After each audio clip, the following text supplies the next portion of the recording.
Welcome to Campfire Stories. Welcome back to the fire, friends. When we left him, Lucas Meyers was down in a hole with 49 bars of gold, the man in the good coat standing over him with a devil's bargain half-spoken, and a second pair of headlights coming up over the rise on the Trans-Canada. The man's calm had cracked right down the middle, and he had said one word to the boy. Down. Tonight the second car arrives. I have been bracing for this all week, Marty, and I am still not ready. Who is in that second car? Lucas pressed himself flat in that hole, dirt in his teeth, and he watched the man in the good coat straighten up and turn to face the highway. And Carol, the change in that man told Lucas everything. All the ease was gone. He stood there like a man watching his own end drive toward him at 50 miles an hour. And Lucas understood without being told that this was them. The certain people. The ones the man had been afraid of for 11 years. But how, Marty? How are they here, at this exact hole, at this exact hour? Even the man in the good coat did not know where the gold was until tonight. That is the thing that undid him, Carol, and it is a hard little lesson about the world he lived in. He had followed Lucas, and they had followed him. Because a man who has moved money for dangerous people for 11 years is not a trusted man.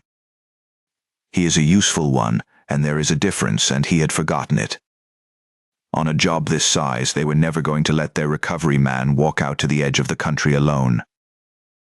They had a car 3 cars back of his, the whole way, the same as he had been 3 cars back of the boy. A line of hunters, Carol, each one sure he was the last in the line, and not one of them was. Oh, that is a terrible picture.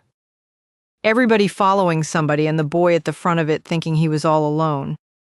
So the man in the good coat's whole beautiful plan to disappear, it was dead before he ever said it out loud. Dead in the ground next to the gold. The dark sedan rolled up onto the gravel and stopped nose to nose with his own, and 2 men got out. And here is what Lucas said he never forgot. They were not frightening to look at. No shouting, no weapons waved around. 2 ordinary men in ordinary jackets, one older, one younger, moving slow and quiet and certain, the way men move when they have never once in their lives had to hurry. The older one looked at the open hole and the gold and the boy and the man in the good coat, and he said in a mild sort of voice, "Well, you found it. You could have called." You could have called. Marty, that is ice. That is a man who already knows the answer and is only making the other fellow say it. The man in the good coat tried, Carol. 11 years of talking his way through rooms, and he reached for all of it. He said he had just found it. This hour he was about to call. The boy here was a local he had hired to do the digging, nothing more. And the older man listened to every word with a patient little smile, and when it was done he said, "We watched you buy nothing and call no one for 2 days." And then he looked, for the first time, straight down into the hole. At Lucas. Oh no. No, Marty, he is looking at the boy. Do not let them look at the boy. He looked at the boy a long, quiet moment, and Lucas said it was like being looked at by deep water. And then the man in the good coat did the one thing Lucas never expected, the thing that Lucas has spent his whole life turning over. He laughed, easy, and he said him. He is nobody. A kid I flagged down off the road for $20 and a shovel. He does not even know what is in the trunks. And he tossed his own truck keys down into the hole at Lucas's feet, and he said, without looking at him, "Get gone, boy. You're done here." He is saving him. Marty, the man who hunted him across a whole country, is standing there covering for him. He is telling them the boy is nothing, so they will let him go. That is exactly what he was doing, Carol, and it cost him whatever card he had left, because a useful man does not give away a witness for free, and the certain people knew it. but it bought a moment. And in that moment, Lucas did not think. He grabbed those keys and the strap of that duffel with its few heavy bars, and he came up out of that hole, and he ran for the man's sedan, not his own truck, the sedan closest to the dark, and nobody moved to stop a nobody.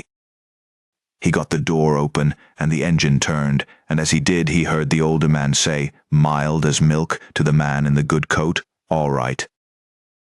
Then you and I will talk." Oh, Marty. Those words, "You and I will talk," that is a death sentence said like an invitation to tea. It was, and Lucas knew it was, and that is the weight he drove away carrying. He put that sedan in reverse, spun it around on the gravel with his heart coming apart, and he did not look at the men, he looked for 1/2 second at the man in the good coat. And the man in the good coat looked back at him. And Carol, he did not look afraid anymore. He looked like a man who had decided something.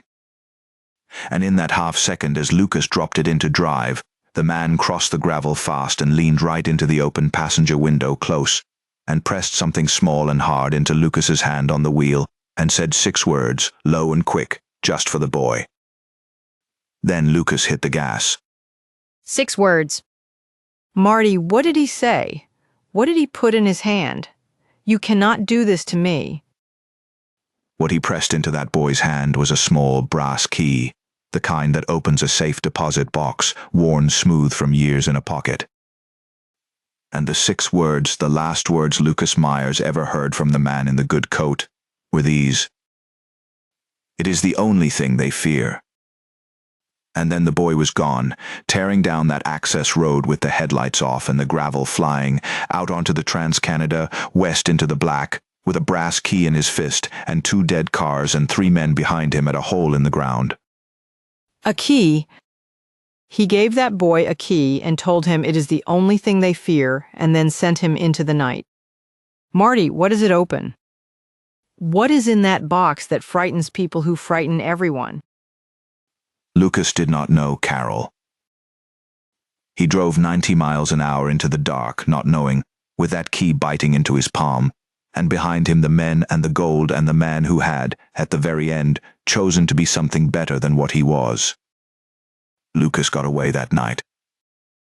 But he left 49 bars in a hole, and he left a man to a conversation that began with the words, "You and I will talk."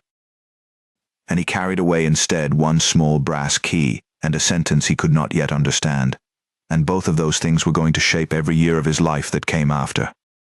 You have to come back with us, friends, because I cannot leave that boy on a dark highway with a key and no answers. What became of the man in the good coat, alone in that lot with the certain people, after he gave the boy his 1 chance? What in the name of heaven does that brass key open, and what is inside it that even they are afraid of? And Lucas, alive but with nothing but a duffel and a mystery in his fist. Where does a boy run when the running has no end? I do not know, and I will be thinking about that man in the good coat until we are back. What happened at that hole after Lucas drove away, and what the key would come to mean, is where we go next time. Until then, sleep warm, keep the fire between you and the dark, and remember, now and again, the worst man in the story is the one who does the one good thing nobody will ever thank him for. I'm Marty Shepherd. And I'm Carol, and my heart is with that man in the good coat tonight, of all people. Hold your own people close and come back for part 7.